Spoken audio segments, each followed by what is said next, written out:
That's Josh. And that's Dan. I'm Danny. Oh, shoot. And you're listening to Discography Discussions. Or, I pluralized it.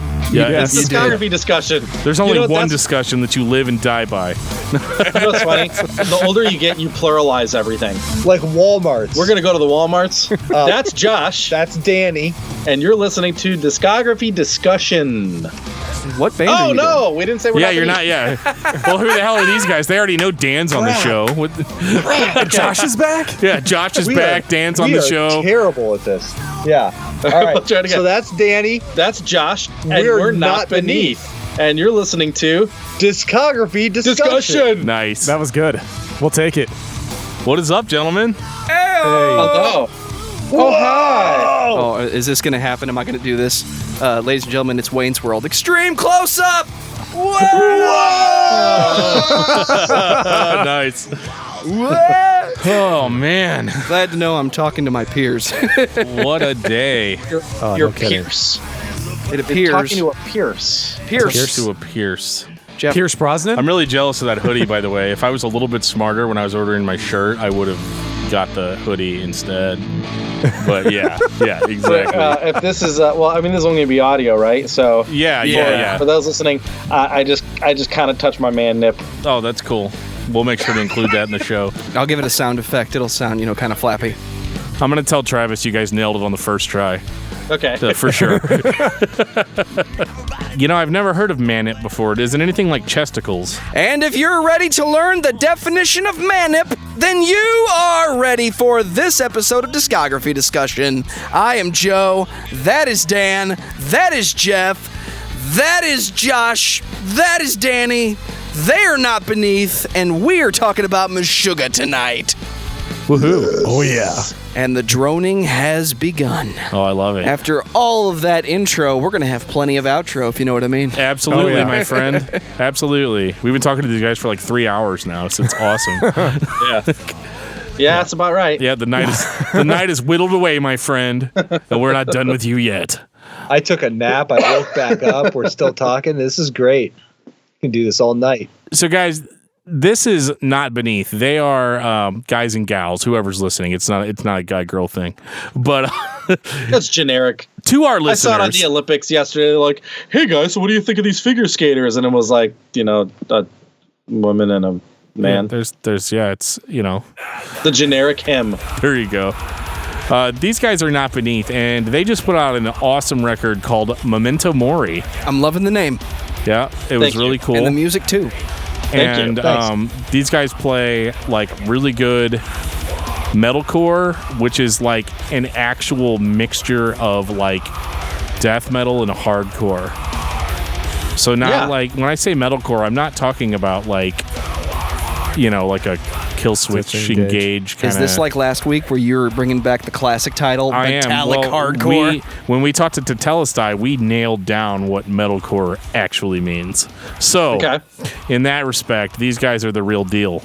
And if you guys are fans of stuff like Meshuggah or Cynic or even Death, you're gonna really dig these guys. So make sure to check them out. We will talk more about their album towards the end of the show. But tonight's topic, my friends, is the almighty Meshuggah. Yes, indeed. We kind of feel like we were looking through the catalog of Discography Discussion and a little surprised that nobody nabbed up Meshuggah. No, I'm actually stoked that you guys did this. Because I'm just the co-host, so my opinion doesn't count as much. Just the co-host. I've been wanting to do Meshuggah for maybe a little while, and I might have been saying something, so you guys got to get to the head of the class. Awesome. So I'm super happy about that. That's going to be a t-shirt this year. You know that, right? What's that? I'm just the co-host. And I'm going to have a shirt that says, I'm with co-host. So mine's just going to say Dan. With the arrow pointing that way. Yeah, Dan's vote is 2.5 votes. My vote is 1 vote. Joe's vote is 1 vote. So essentially, whatever Dan votes for is what goes. And I'm the editor, so I get to make the final decision. Right. Yeah. He can hold a show for ransom if he wants to. Yes, I'm just along for the ride. So what is your guys' history with Meshuggah? Like what is it about Meshuggah that would make you want them to be the topic of your episode of Discography Discussion? You want to go first? Yeah. Well, I think that music is this really powerful medium, and there are definitely moments in someone's musical life, is what I'm going to refer to it as.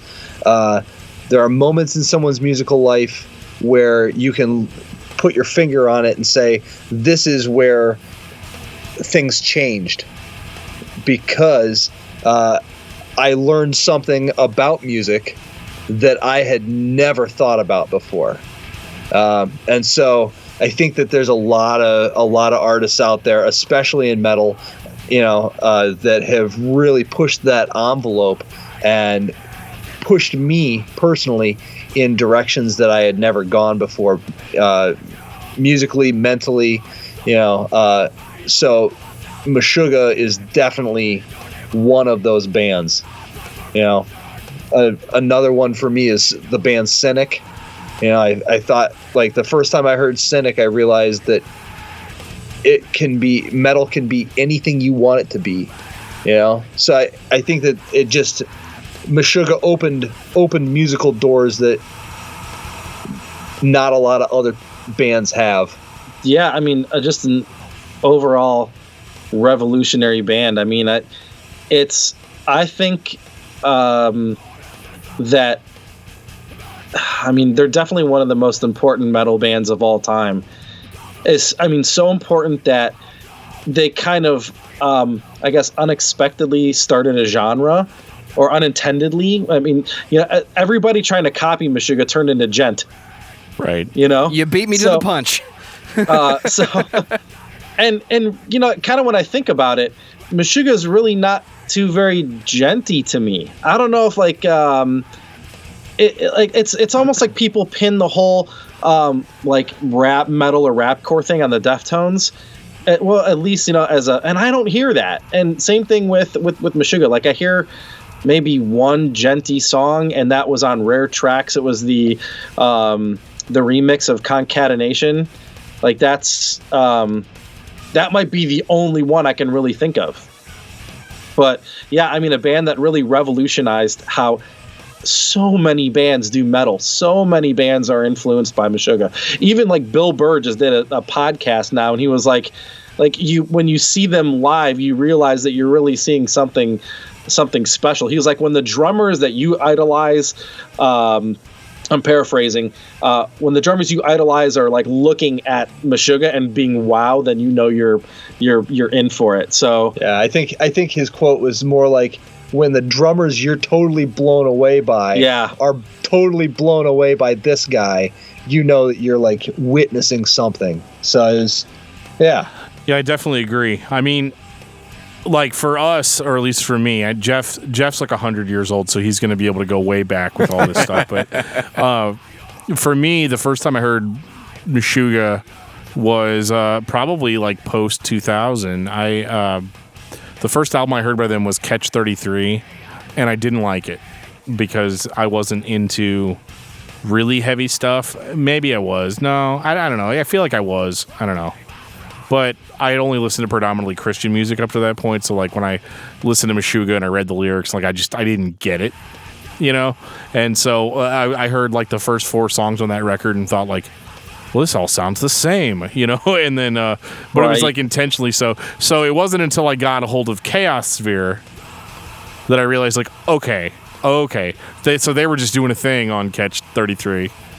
It wasn't like necessarily like their sound, Like they were just taking what they had established on previous albums and doing something a little different with it.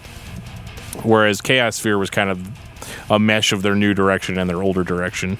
I found them at about the same time. It was an article in Guitar One talking about their 8-string guitars and how that was their signature thing, even though they were playing prototypes that did not stay in guitars. Tune. Yep. Yeah. And talking about how they were able to write music together even though they were countries apart, just by sending stuff back and forth and the early days of the digital age of making music in pieces. And the first couple songs I heard, I didn't get it because they seemed very repetitive to me. And it wasn't until later where I got to go back and find Chaosphere specifically, and I heard, okay, I got it. They're doing something that's not normal, and then they're also playing in non-common time signatures. In 2018, it's annoying to talk about a band like Meshuggah who would play a song in 7 or play a song in 9, and that was kind of the gimmick. But it was different enough for the new guitar player who was idolizing James Hetfield and focusing on every single ounce of his technique to know that there was something else which would go on to influence other genres, or actually, like you said, create a genre. Right. And not every bit of that genre do I like, but I like the Meshuggah that I like. I don't even like all of Meshuggah. Sometimes it drones on for me. But it's like listening to Cadeverious do something that everybody else has done since they did it 10 years ago. Right. This was just the first guy. So yeah, I appreciate it for that. I remember seeing Cadeverious on their 300% burnt. Is that right? 300% burnt? I don't remember. Or am I mixing up track names with Dillinger 43% burnt? 43% burnt. Yeah, I was going to say, I feel like that was Dillinger, yeah. I don't know, man. It's 300% something. But we played with them at Furnace Fest down in Alabama. And man, it was just so wild because it's like you're seeing these new ideas and you have no idea how they've put them together.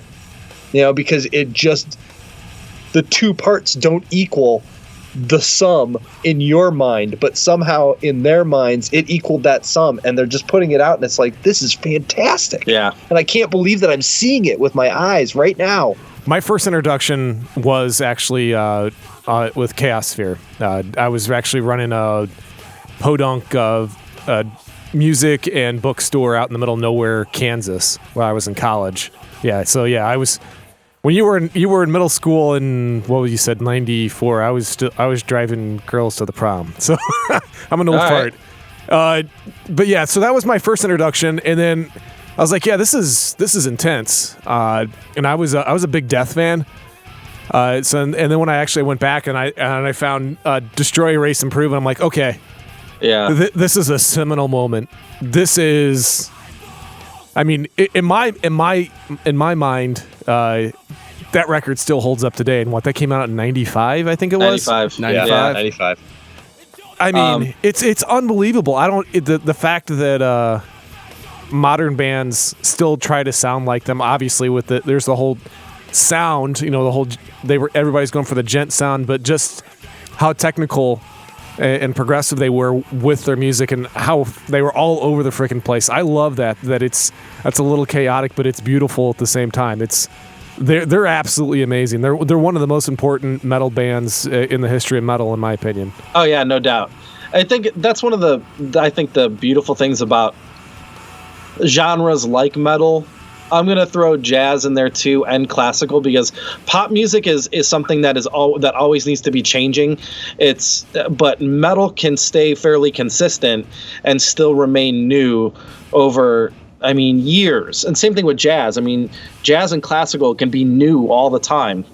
But like for me, yeah. So I was saying like 94. I was in middle school. I was in 8th grade then. The first time I heard Meshuggah was in 96.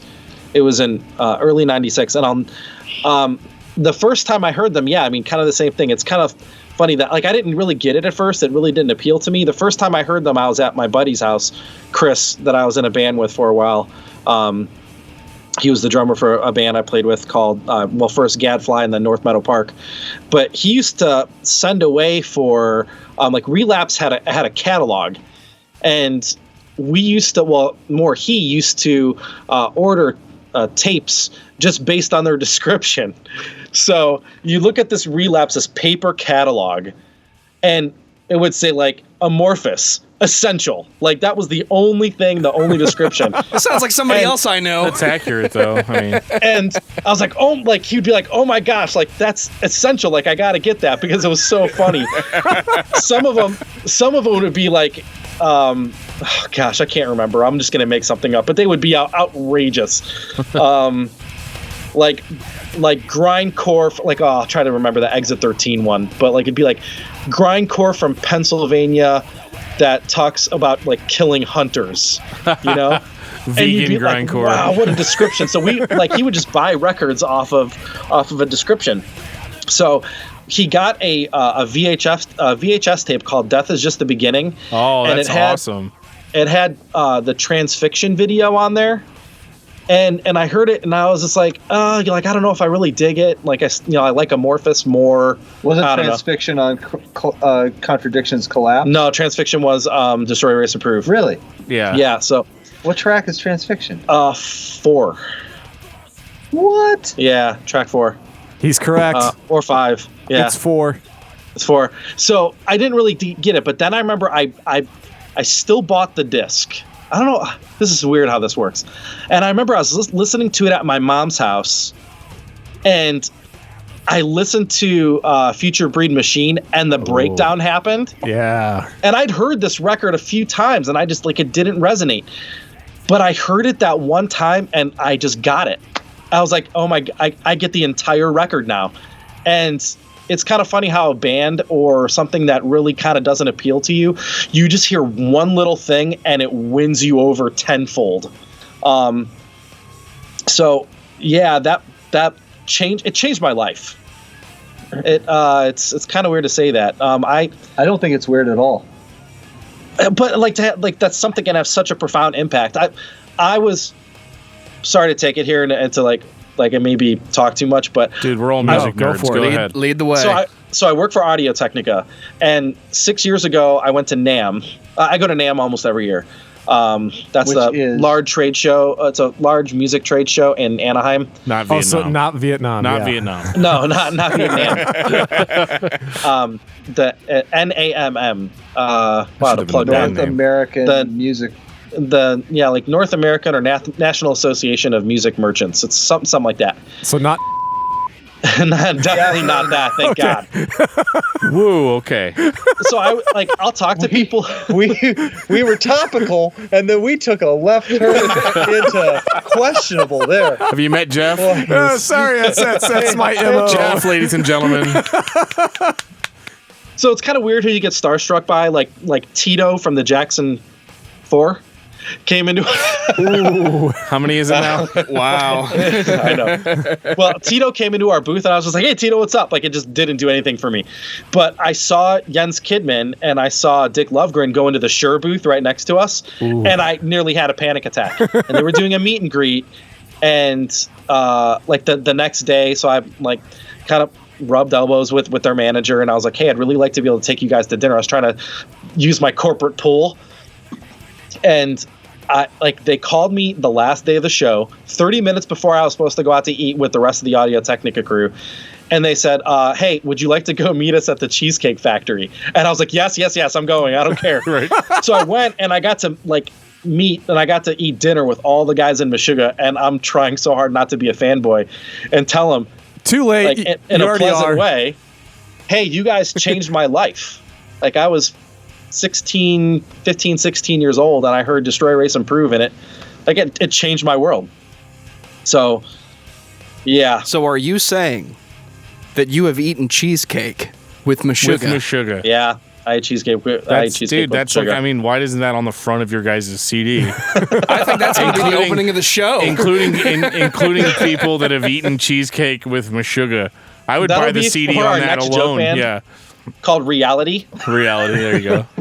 We'll call it Reality, and then I ate cheesecake with Meshuggah. That's going to be the title track. Yeah. Right. All right, looking forward to that. Sounds like the opening of a Psycho Stick record. Right. I ate cheesecake with Meshuggah. It was delicious. Syncopate everything real hard. And what was interesting about Meshuggah for me was that they went... Like going back to the first record, All right, before we get to Meshuggah with Not Beneath, I'm going to take some time to say thank you to everyone for listening to this podcast. Thank you for listening and for subscribing. If you are not a subscriber, you can find everything Discography Discussion at discussmetal.com. We are on Google Play, iTunes, Stitcher, TuneIn Radio, so if you have an Amazon Echo or a Google Home, you have no excuse. Ask it to play the latest episode of the Discography Discussion podcast, and it will. We're also on Facebook and on Twitter at Discuss Metal. Be sure to like, favorite, and subscribe. It really helps us out. It lets us know you're listening. And now Dan is going to tell us all about 5-star reviews. We love 5-star reviews here on Discography Discussion, and we have continued to get ratings. We love ratings. Anything that you feel that you need to share with everybody else about the podcast, you can do so on any of our platforms. You can leave us 5-star reviews, including Facebook.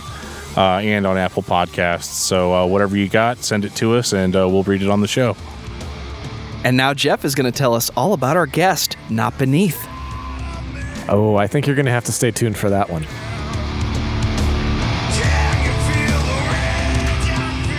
Like, that record is so different than how Meshuggah would end up sounding later on. But it's not that. Like, you can still tell you're listening to Meshuggah. It still sounds like music that's being played by robots, like if that can be spun as a positive thing, because whenever people would talk about Meshuggah with me, they would say it sounds like metal from the future. And now in 2018, it's like dead accurate, Yeah. And but yeah, it's like you had a little bit more melody though in the beginning. You had a little bit more like almost like passionate, like real people playing music. And back then it would almost had more to do with almost like thrash metal than death. Yeah, it was definitely more thrash. And we're talking about Contradictions Collapse, right? Yeah, sorry, did I not say the name of the record? Sorry, I do that. Contradictions Collapse. Yeah. Contradictions Collapse, yeah. So, and that record, is actually one of my favorites. I mean, it's nothing compared to Chaos Sphere, but I really like that record because it's kind of like the primordial Meshuggah. Like, they weren't really sure where they were going to go yet. It's like Self-Titled Living Sacrifice, where it's basically a Slayer record in disguise. No, it's not like that, because Self-Titled Living Sacrifice, as great as it is, sounds identical from the beginning to end.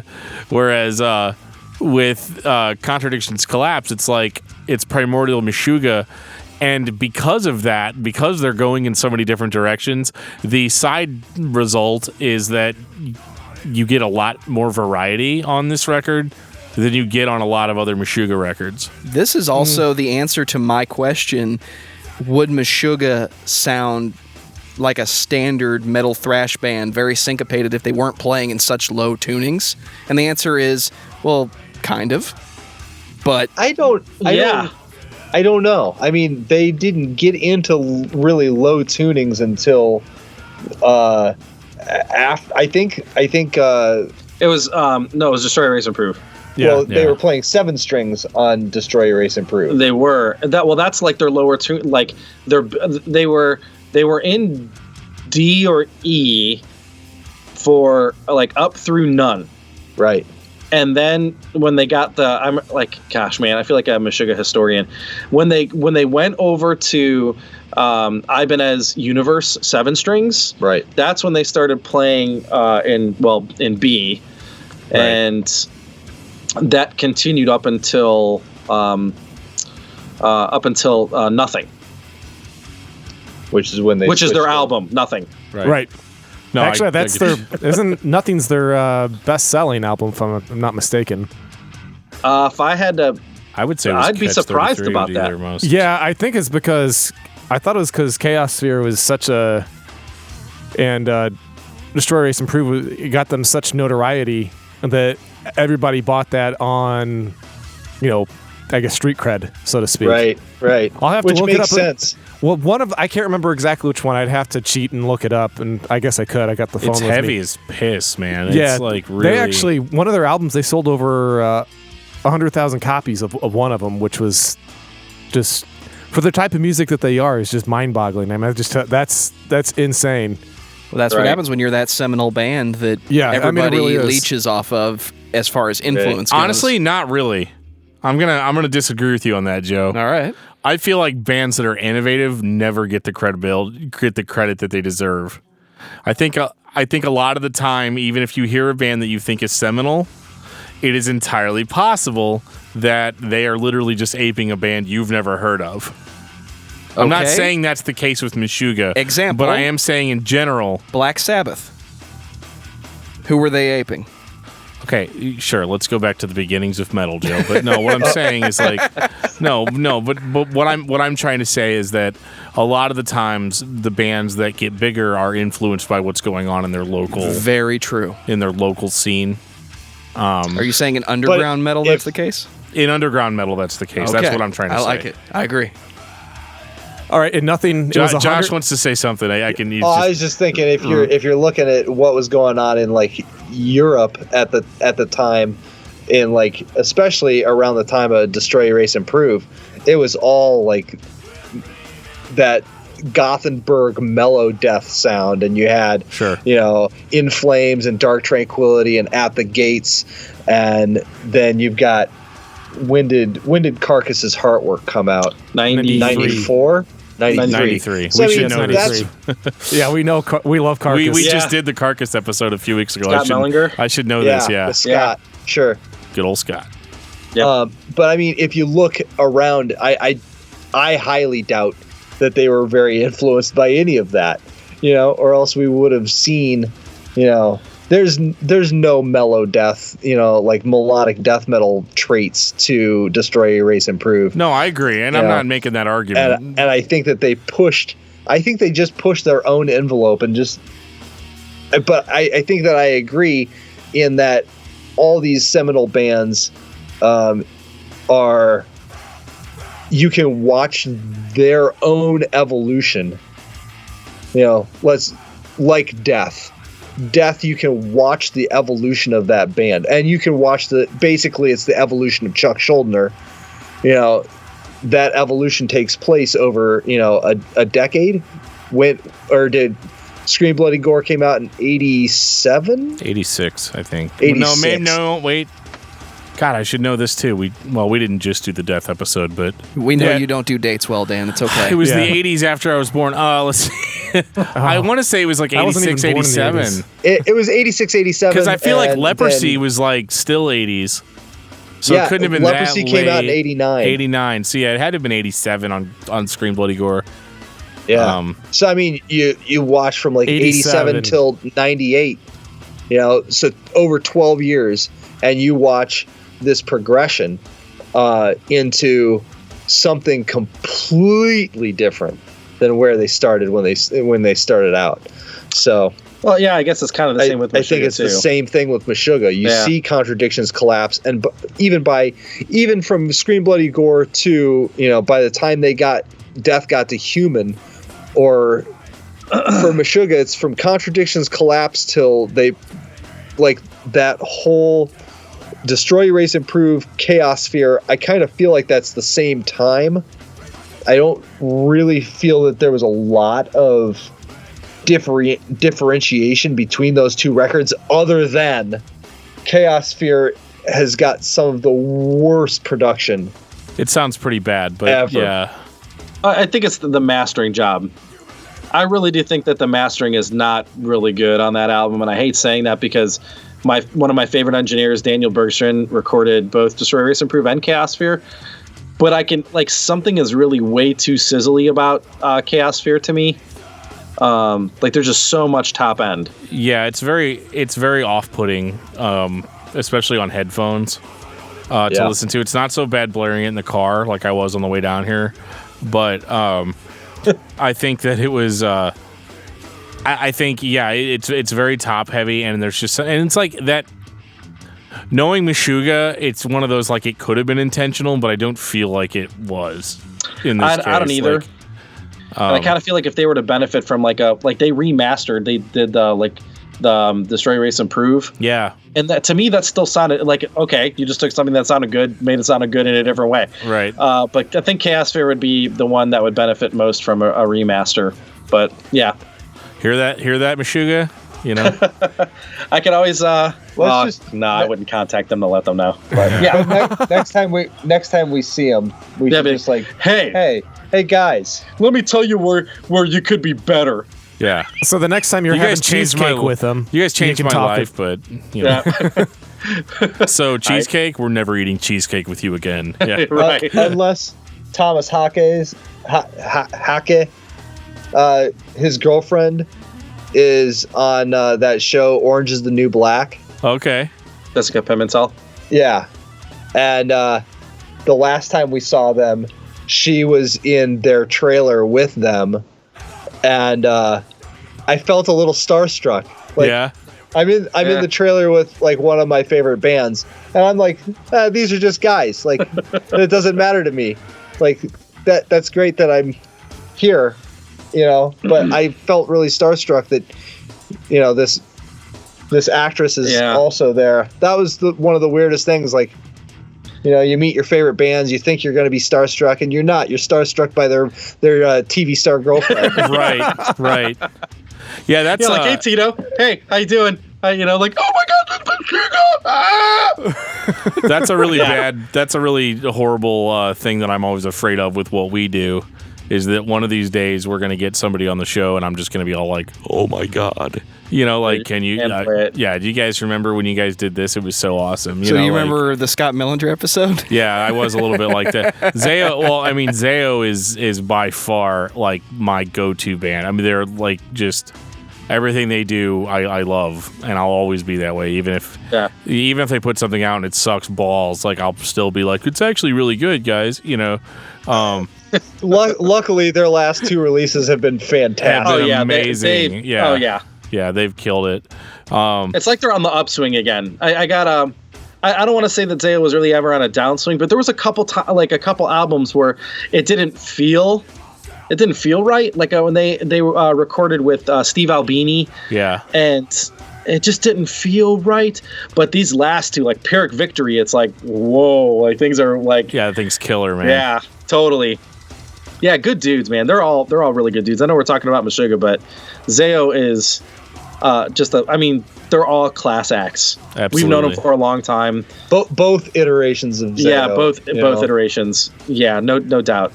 Yeah, and that's one of our favorite. Like Scott's one of our favorite people to have on the show because, again, it's like there's the whole starstruck stuff. Like, because the first time we had him on the show, I was very much like trying not to be like, you know. Don't ask him about Zayo, you know, or don't ask him about... Yeah, because we were supposed to be talking about Neurosis. That was the band. Right. I would just want to talk to him the whole time about creation as crucifixion. Yeah, right, totally. Right. Well, it was like... Hey, Scott, remember Bottom Feeder? That's my favorite song from Creation. Yeah. I love it. Dude, you know, and I thought about that too, like, whenever we introduced him on the show, like, all right, guys, and Scott Millinger, you may know him from Creation is Crucifixion. You know, like... We brought up Jade Meridian on the show. Jade Meridian, yeah. But, yes. Yeah. So the fact that he ever wanted to talk to us again after that was awesome. Hey, it's not my fault. He did a hard rock band with Steve Peck that I don't get to see anymore. All right, yeah. I don't remember any of that episode. Yeah, Jeff was pretty toasty on that one. So anyway, but yeah, did he talk about like? Well, have you ever do you know about Seasons in the Field or Sower? I actually have Seasons in the Field's demo. It was a split that they did with Pensive. Now, don't get me wrong. I don't have an actual copy of it, but I have. I love it. Digital. But before Seasons in the Field, they were Sower. Okay. And the first time we saw, at least the first time I saw Sower, all the guys in the band were wearing black turtlenecks. Nice. And when we saw them, like it was the 90s. My old band that I was talking about, like Gadfly, we did a show in Cleveland in 97 where it was Seasons in the Field, Strong Arm, and Gadfly opened up. Then it was Seasons in the Field, and then it was Zayo and Strong Arm. Wow. It was a killer show. Oh man, it was so good. But we were talking about like going to see them and wearing black turtlenecks saying I love Sower on it. We used to show up to Zayo shows after Dan joined the band. We would show up to Zayo shows with these t-shirts that we would make that said I love Sower. Yes. And he would get so mad at us.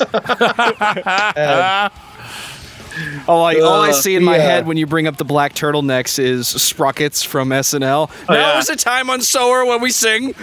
Would you like to touch my monkey? So if we ask Dan to be on the show, so I should bring up Sower immediately as soon as he comes on. Dan, like Scott. I don't know if Scott would really know anything about. Yeah, it. but Russ, definitely Russ and Dan. Okay, and maybe even Marty. I'll keep that in mind. I could have some fun with him, right? Because Marty was in Pensive. Yeah, he would have been around that like Greensburg, PA scene. We'll have some fun with that. I feel like they're being called out by Not Beneath on this one. I know, right? Well, we're old farts, man. I guess at least the three of us are. Yeah, that's right. You got to throw Jeff in there. See, that's why I like going. That's why I like talking with Travis, because Travis is actually older than I am by a couple of years. He is. Yeah, he's got a couple on me. Knowledge. Oh yeah. So hey, Meshuggah. Meshuggah. That's a band. Yeah. Nothing. It was nothing that had. It was 110,000 copies sold. Yeah. Wow. And awesome. I don't necessarily think it's their strongest release, but yet it's 110,000. I don't know. You definitely have a jaded opinion on the strongest release. It's pretty strong, though. I mean, I might shock some people on what my. Well, maybe I won't. I think I have a two-way tie for first place. I think it's pretty obvious. Destroy, Erase, Improve is in 1A. 1B for me is Obzen. I love that album. Okay, my man. You and me, right here. Oh yeah, we just had a moment. Did you guys see that moment just happen? Yeah. Hey, do I need to play some shiny music while that's going on? It's great. It's me. We're the same. We're the same. Did we just become best friends? Yes, and here's the good thing is that my last exposure to a Josh ended up with me in a car trunk. So this is a much better experience. Our old co-host has been known to return to the show, kidnap Jeff, and try to take his place again. So that's normally our excuse whenever I can't make a show. Yeah, we'll call our old host up and be like, "Hey, man, you want to come on and do one?" And he's like, "Yeah, guys." And then we're like, "Okay, cool." And then we don't hear from Jeff for like 2 weeks. It's an ongoing joke. Yeah, that's what happens when you work a 9 to 5. You know got teenagers. The joke's not funny when you explain it. So I never claimed to be a funny guy. So I'm with you on that for the most part, Jeff. I Destroy, Erase, Improve is really great, but I just love Chaos Sphere so much, even though it doesn't sound that great. But like, dude, I listen to I spend most of my day listening to like 90s Christian hardcore bands that nobody's ever heard of. So like, if you can think of like the sound quality of all of that stuff, Chaos Sphere sounds pretty damn good in comparison. So it's one of those things where the production quality on it doesn't bother me as much because I'm just so enraptured by the insanity of it all. Yeah, to me, it's definitely Destroy, Erase, Improve. To me, that's the clear-cut front runner. Which one is ultimately the best is going to be, subjective. But extremely for me, subjective. Yeah. Hold on. Hey. Yeah. Babe. Did you just call me? Oh, good night. I love you. My little boy's going to bed. Hashtag dad life. Thank you for all those sound love bites. It's the best. Album number 2, I'm gonna have to go with Chaos Sphere.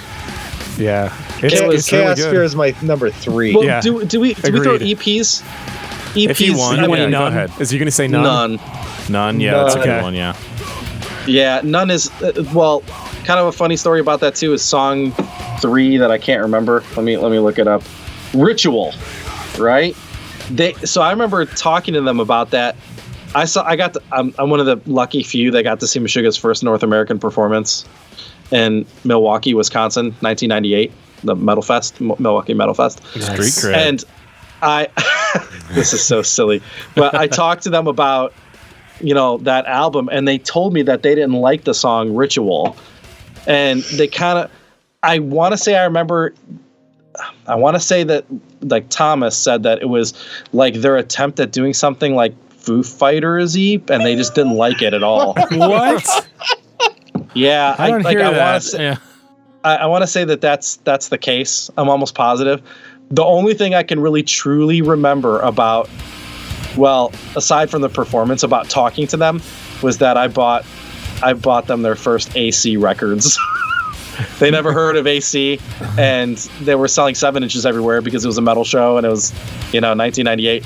And there was 40 More Reasons to Hate Us, and I Like It When You Die, and I bought both of them for Frederick Thorndahl and Thomas Hockey. Well, you really do have an intimate relationship with them. That's actually, I think that's pretty freaking cool that you get to come on and spread the knowledge. Hey guys, I bought this for you. I love you. I got stories. They're crazy. That's how I became friends with Jeff. I bought him a video game. Yeah, he did. Seriously, that was nice. Yeah, he bought me Cabal on the NES, and whoa, we've been besties ever since. And then you were creeping on him on the phone at work. That's a long time ago. Yeah, I used to run a video game store, and he used to come in and blow all his money he should have been spending on his wife on video games. And I was fine with it because that meant I was getting a paycheck, so I'm cool with it. Right. And then he's like, and we started talking about video games, and somehow Cabal came up in conversation. I was like, oh man, I wish we had that game here. I love that game. He comes back like 3 hours later. He's like, oh yeah, look what I got. I got Cabal for you. Merry Christmas. And I'm like, you're my kind of guy. That's nice. Yeah, That's nice. Dan's nice. So I gave him an Evil Dead 2 theatrical release poster. Yes. Still haven't found a frame for it. Yeah. Yeah, my favorite movie. Yeah, he was talking about like taping up on the wall, and I was like, oh my god, I will buy you a frame. Bruce is around the corner. Fits you? Yeah, we have. No, Campbell. Nice. Bruce, it's you. Man, I got a story about that guy too. Maybe we'll circle back to that later. Right, yeah. But a pretty Once we funny get one. through this Meshuggah discussion, we can talk about whatever we want. I know, totally. Yeah, I've met Meshuggah a few times, 3, 4, no more than that. 5 times I got to hang out with him about that. Admit it, you guys were just hanging out before you came on. Maybe it's possible. No. Here's the big question: is do they recognize you? They're like, it's that guy? Yeah, that's that. You made it. It's kind of cool. Yeah. Jens came up to me during the last show, and because they were kind of busy, and I didn't want to really bug them because I'm friends with their manager now, and who is a really their entire crew. It's what you would expect. They're all awesome. Yeah. They're all masters at what they do. Yeah. And Ronnie is no exception. The dude is a master manager. So I'm talking to them, and Jens hits my chest, and he was like, "Hey, man," and I'm like, "You recognize me?" Oh my god! I was like, "Yeah, hey man, how's it going?" And I just kind of didn't want to bug them because they're all busy, and that's the rock and roll life, I guess. We're in a pretty small trailer. Jessica Pimentel was there, and I'm like, I want to hang out with the roadies because. They're the guys making everything happen behind the scenes, and I kind of like the band where they're at. Yeah, for sure. I will say this just real quickly about that show is the fact that we saw them at it's an outdoor venue. Yeah, it's a large pavilion. So you lose a lot of sound. They're opening for Megadeth, and you just recognize how good a crew they have with them. Simply for the fact that Megadeth sounded like garbage, and Megadeth, and Meshuggah sounded like Meshuggah. Yeah, nice. So that's a testament to how well refined all these guys are in their craft. It's very cool. Yeah, man. I love the fact that you're saying Jens instead of Jens. We had a discussion about that on the In Flames episode because I kept on calling him Jesper instead of Jesper, and I kept on getting grief for it. I'm like, okay, is it Jesper Stromblad? Yes. Yeah. Okay. Hey, it's the cheat. It's Stromblad. Oh man! If I ever meet him, he's gonna kill me. Oh, probably. Yeah. I get that vibe from him. No, I just remember being really angry on that episode. Oh man, that's all I remember. We got Dan and I both. We just went on a straight up diatribe because In Flames. Yeah, because we worshipped In Flames for years. I mean, both of us loved In Flames, and now it's It just, you don't have anything nice to say, don't say anything at all. I don't, because I still love them. I still get to go back and listen to that back catalog anytime I want. But what they put out now, just not my thing. Everything up through Clayman. Yeah. I mean, everything. Like, I loved, like, Subterranean, like, all that stuff. Yeah. Was Lunar Strain, all that good stuff. Yeah. Oh, yeah. Man, Horacle was where it was at. The Hive, man. Yeah. Love that song. But everything up through Clayman was like, I love this band. And, you know, I loved all the mellow death coming out of Gothenburg. That it was all great. Yeah. But so I was in Narcissus. We were signed to a sub label of Century Media. And so Century Media is kind of like, at the time, was kind of like married to Nuclear Blast. So all of those releases were just kind of getting distroed through Century Media here in the States a lot. I don't know if that's still the case anymore or what, but so we're at our label out in LA.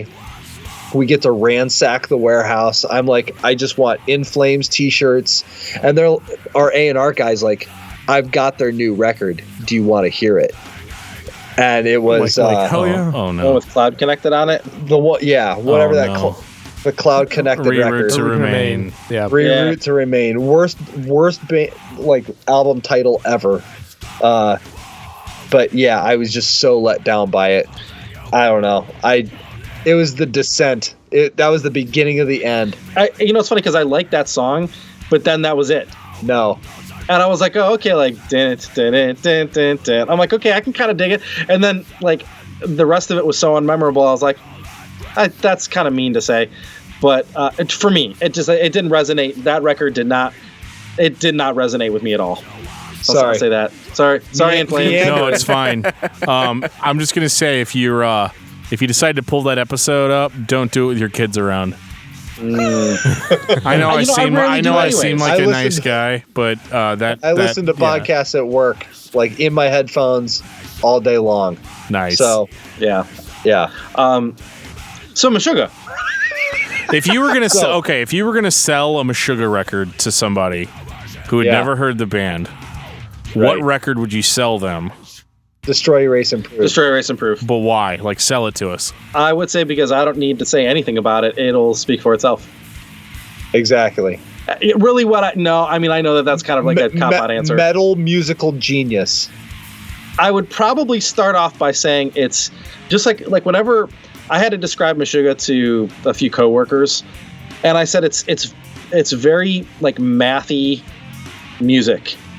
It's very mathy metal. There's a lot of what's called syncopation, which is, doing, which is a jazz term, like doing kind of unexpected, doing the unexpected in music, so to speak, where you think they're going to go one way, you think they're going to hit one note or do one rhythm, and they don't do it. They add another, eighth note, or they add a little something at the end to kind of throw everything off, but they do it very tactfully.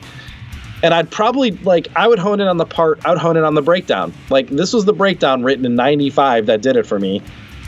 And then say, okay, if that opens you up, then the rest of the album might make more sense now.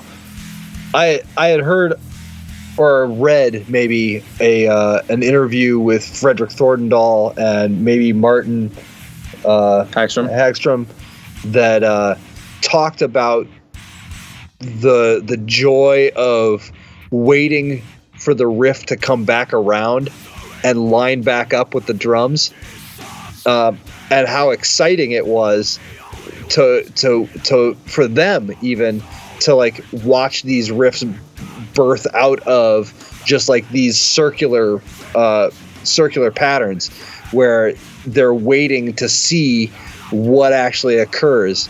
And so I think that's one of those things that, like, if you listen to it from that aspect where you're listening and waiting for rhythms to line back up and see where those alignments occur, and like man, that's so cool right there, you know. But yeah, everybody knows that Future Breed Machine. You know, it's seminal. Good word. I jokingly refer to Meshuggah as the guide to metalheads for how to count to 11. Because it really doesn't matter what album you listen to. If you're listening to the seminal or even the newer ones that I'm not as big of a fan of, a lot of the stereotype Meshuggah sound is just odd time signature. Guitars are heavy with some sludge, but they're not out of control. The out of control guitar sludge that came with Degent and similar styles of metal came from, in my opinion, listening to Meshuggah and then playing it very sloppy. Yeah. I get the same joy out of listening to Meshuggah just for the off time that's going on, because to do that well takes practice, takes endurance, takes focus. Right. The only other artist that really comes to mind that did something similar is Frank Zappa. And when I listened to Meshuggah, I thought, this is a metal band with a conductor who's triggering the band to go in a certain direction one at a time. I've seen a lot of old Zappa videotapes and DVDs courtesy of my uncle, and I've been told stories because my uncle, old school music fan, he's given me all of my odd records. I'm not going to bring up Captain Beefheart, even though I just did. Where you see Frank Zappa pick a guy in the band and he'd count him off, and it'd be a weird time signature, and then he'd go to the next guy, and I'm thinking, oh, he's going to count him off. No, he changed the number. Yeah. And Meshuggah does the same thing. Now, for some people, the off time signature isn't enough. They say, well, all they're doing is playing in an odd time signature. Yeah, and they're staying together. Well, right. Go listen to odd band that plays with odd time signature and see if they can stay together as cleanly as this band does. Well, I think that's kind of the whole, you can't be that technical of a band and not have to have it together. You know, it's like, in a way, it's like all the different pieces and parts of a car. It's all complicated, but it all has to fit. It all has to work, or else it's just not happening. I mean, like Extol would be like a prime example. When they do kind of, you know, similar things where they add a displacement at the end of a part that extends it just like another quarter note, if they're playing something in like a 11/8 or 13/8 or 15/8, something like that. Like the nature of the signature means that you have to be precisioned, because if not, then it's not that signature. I mean, I guess in the truest sense of it. And that's really what Meshuggah is. They are very precisioned. There are no mess ups. Everything is in perfect time every time. It's just, to me, like, they will always be, they're always going to be my favorite band no matter what they do. I guess that's all I have to say about, like, you know, that's all I have to say about that. The only other thing I would add to that is they're also one of the few bands of this style. Talk about, you know, a seminal artist and influence on everybody that followed. They're one of the few bands that play this way that will actually play in an odd time signature and hold it for longer than a measure or two. Right. Yeah, they're going to groove for the next 4 minutes, but you're listening and waiting for them to mess up. Right. Whereas insert other progressive metal band, we have this little break where we go from 7 and then we go to 9, and then we have to come back over here to 5, and then we change to 7, and only 20 seconds have gone by. You almost sound like the band is in a hurry to stay together. Meshuggah? Nope. We're playing in 14 now. We're going to be here a while. I'm glad that when other bands do that, though, because it's kind of like they're not on it. They're not really truly trying to copy Meshuggah. Like, I use Intronaut as the example. Like, that's interesting. like Intronauts, like, they do a lot of off time and like a lot of syncopation, but they're not trying to sound like Meshuggah. They in a way, they're like, okay, well, Meshuggah did this. Let's maybe do a 9 piece and then a 7 piece and then a 13 piece and then bring it back. But when you have that, it's hard to have a groove where Meshuggah Right can do that and somehow maintain this groove. Like the Violent Sleep of Reason, when you listen to that song at all, when you listen to that to the title track, it's kind of the same thing.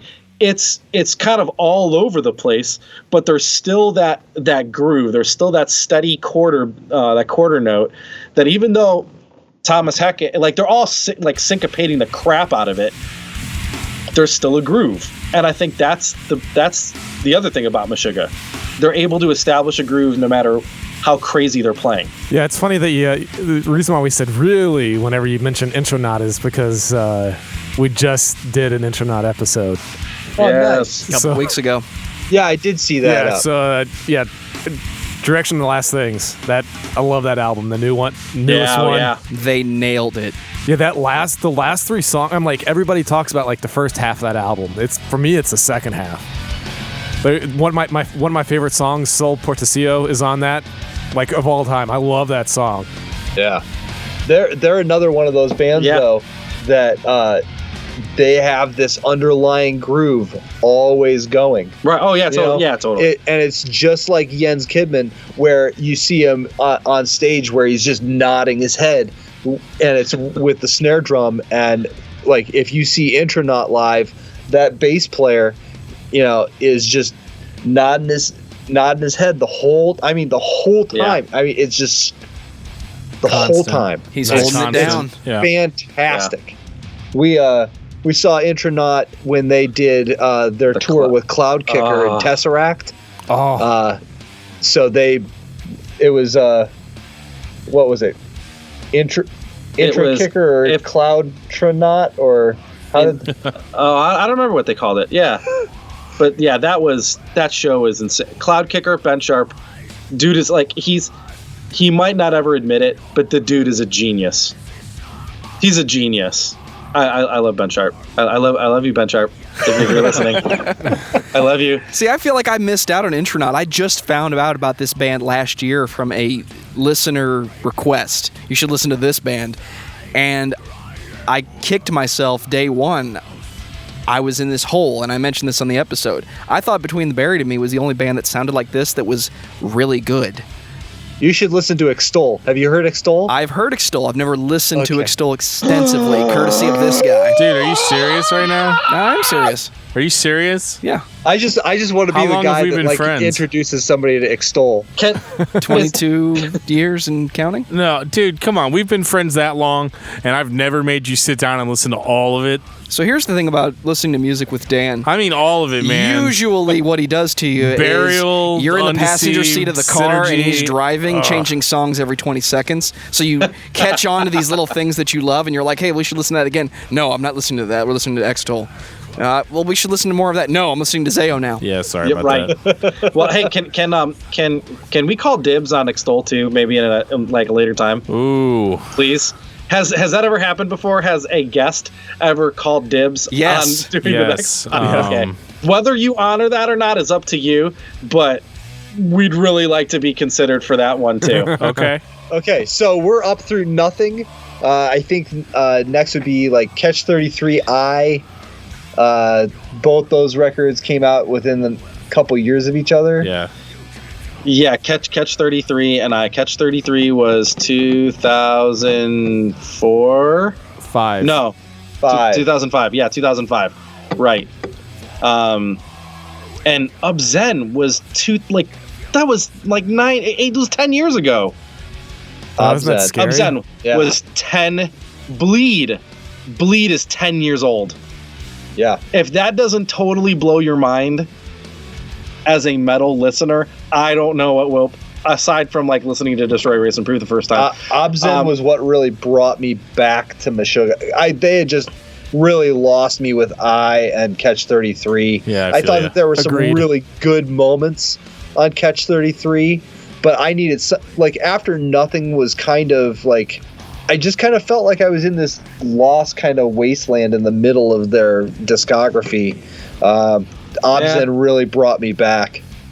I mean, and you could leave Bleed off that record and it would still be, It'd still be really my good. third favorite Meshuggah record. It was a return to form. Yeah, Combustion is a great track. One of my favorites too on this. Lethargica is easily one of my favorite Meshuggah tracks ever. And they did a version of it on the Ophidian track. Oh yeah. That is they slowed it down to like I want to say it's like under 100 BPM. And I mean when they come back from, you know, all great Meshuggah tracks have like the little what am I trying to say, where everything gets real quiet and they're just kind of playing a little thing, like a little, almost like it's like interlude-ish. Yeah, little interlude on the guitar. They're like barely playing anything, then they drop it like it's hot. Yeah, like dubstep. It's kind of like that scene. It's kind of like that scene in God's Not Dead where Hercules is crossing the street. Oh God! Boom! Sorry, it's just like that. Back to Meshuggah, quickly. Yeah, sorry. So just like dubstep, except completely not at all like that. So you mean good is what you're saying. Perfect. Okay. To comment too on Catch 33, because I know a couple of you guys said that that Catch 33 was the first time you heard it, right? Like definitely you, Dan. Yeah, it was my first time. Joe or Jeff? I think it was Joe, because for me it was Chaosphere. Catch 33 is a really tough record for it to be your first Meshuggah record. It really was. It's a tough one to get through, because like at first I kind of like, for a while again, like I didn't like it. I was like, oh man, I'm really not feeling this release. And then I kind of felt like I got a pulse on it where they wanted to do what their version of a concept album would be. Where there, like, there's no set track, so to speak. Even though like they had a couple, I guess you can say, in there, like Shed. I love the song Shed. It's definitely my favorite song on the album. Then there's the duo of In Death is Life and In Death is Death. But yeah, it starts off and you're kind of just like, I don't really know where this is going.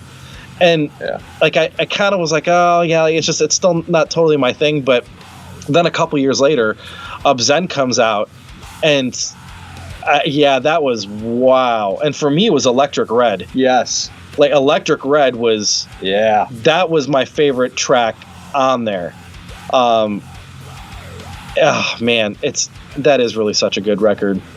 Yeah, there's nothing I dislike on there. It was a really killer return. I mean, it's not like they went away, but Catch 33 is not something that it's not something the average listener is going to latch onto. It's going to be one of those records where, like, of course, the first time I heard it, I told everybody that, oh, I like it or whatever, because I was being a pretentious, like I wanted to get it, and I felt like people would think that I was smarter because I liked that record, but yeah, as far as like records that are listenable, that one, dude, that song Mind's Mirror, it's like, that song freaks me out. Like, it's is that the one with the vocoder on it? Yeah. Vocoders. Just so you know, and to throw this in there too, doing a vocoder like Meshuggah was not what Not Beneath intended to do at all. But we had just always said anything that we want to do, like melody wise with vocals, we just always wanted to do with vocoder. With vocoder, sure. Right? Just do it somehow. We weren't sure what, but but we weren't like Meshuggah or Cynic or any of those bands that have used vocoder. We were not trying to like. You're trying to be like a Hasbro toy. Yes, exactly. More, yeah. I mean, Soundwave was my favorite Transformer, and I figured I wanted it to kind of sound like a Soundwave or in a metal band. So, dude, I'm there. I got a ton of Gen 1 Transformers. Oh man, he was the best. And I talked about this on Trav's podcast about how Frank Welker was the voice of a lot of Transformers, and he was the voice of Soundwave too. And he used an old like Roland VP 330 is I'm almost still certain what the name was, vocoder. This and it's still like it. I bought a vocoder just to try to do that. I bought a keyboard vocoder, and it didn't do it. It didn't have what that old vocoder had, like that warmth in it. But I ended up selling it and using a totally different vocoder for the Not Beneath record anyways. But I digress. Hey, Meshuggah.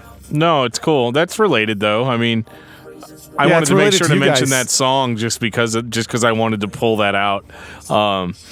And yeah, like, I don't think it sounds like it did. At least on the Not Beneath record, I don't think it sounds like it did on Mind's Mirrors. But I do think that song, kind of get back to what I was saying about it originally, was that, like, it is literally one of the most unsettling pieces of music I've heard. Right. Like, it's just, and I don't know why. It's not like, I mean, obviously we're metalheads, right? We listen to scary music, but like, there's just something about like, almost like feeling like a spider's crawling up your back while you're listening to it. You've been listening to Pig Destroyer again, haven't you? I'll be listening to that all next week. So yeah, God help me. But yeah, freak me out. That'd be Ghost Brigade. I love them. They're haunting. They freak me out. So, if you guys had like a final thought on Meshuggah, we'll give our final thoughts as well. We still have 2 more albums to go. Yeah, we do. Oh, wait. Sorry. My bad. Dan, are you losing count? I am. I'm such It's been a long week. Dude, no joke. I'm more scattered this past couple of weeks than I have ever man. been in my life. I'm like so not on top of it on so many levels. So like it's been rough. Thank you for that soundbite. Oh, nice. But yeah, no, like, I mean, seriously, I apologize. No, it's all good, man. I mean, like, I'm glad that he's home now with you guys, and you don't like seeing stuff like that. Period. Yeah. Like, you project. I'm like, God, man, if my kid was in the hospital, like, that would just be the worst. I couldn't spend really any time with him, like, because I had 2 other kids, so like, my wife had to stay up there the whole time, and so she was getting irritated and upset. But like, my wife is like literally Arthur's only food source. Yeah, so it's not like we could take turns or trade off or anything. Right. And so like that whole experience like threw me completely off. And then whenever I came back to work on a Friday, and then I literally worked every single day until yesterday. Yeah. And I was supposed to work yesterday, but I woke up, there was a sheet of ice on the ground, and I was like, here's a good excuse not to go to work, so I didn't. But yeah, so like it's a long explanation for why I forgot there were 2 more albums, but proceed, gentlemen. Next was Kolos. We're gonna skip over the live record, any live records. Yeah, we don't. We don't typically. Right. Kolos. I Am Colossus. Oh my God! I love this song. Oh my God, this record is killer. It's would we say it's their heaviest record? I don't know if I would say it. Well, because like they have a lot of hard riffs. A lot of it's hard, and like it's kind of that hard type of heavy. But this is like slow, like dirgy heavy. This is like doom metal levels of heavy without being doom metal. Right. So you remember what I said earlier about Meshuggah influencing all the Degent bands? Yeah. I kind of feel like this was, guys, you're not doing it right. You do it like this. And this is the album that we got. This was Dad beating you at arm wrestling, is what this was. Over and over. Yeah. This is kind of, to me, like the label told Meshuggah, hey, the hot style right now is stoner is metal. Why don't you guys make a stoner metal album, a doom metal? Okay. It's almost like Metalocalypse, and you can see them kind of all hanging. How do we make a stoner metal album? And like, okay, let's do Kolos. Yeah. That almost went to like an Italian accent right there. No, it's Let's all right. do a Kolos. It's a me, Mario. Meshuggah. Yeah, no, and this is like, and we've been hinting over the last few weeks that I might actually be a meathead and not appreciate anything about music, and this record proves it, because like I immediately like that I was like triggered. This record is so heavy, and I love it just because of that. But I feel like it's wrong for me to say that.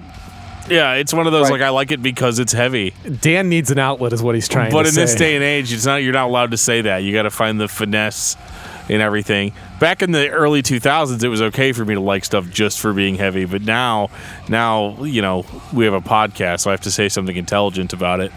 Well, it's definitely slowed down. It's definitely brutal. I think they were trying to make a point on this, and it's a little more in your face. I like it. It's dirgy. To me, it's their dirgiest record. So another Transformer record, because Dirge, that was another Transformer. Yeah. Yeah, that was a good one. We already brought up Jazz earlier, too. Oh, we sure did. Yep, Jazz. You know what this album is? This album is an onslaught. Settle down, Ironhide.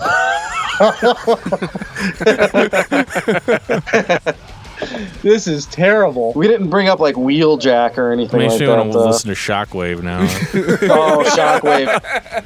Yes, man. I've got a cassette sitting around someplace. The Quiggle Boys. Yeah, man. I've got the Ultimate Doom on cassette and CD. I don't think there's a vinyl for it. Is that the... I don't know which one that is.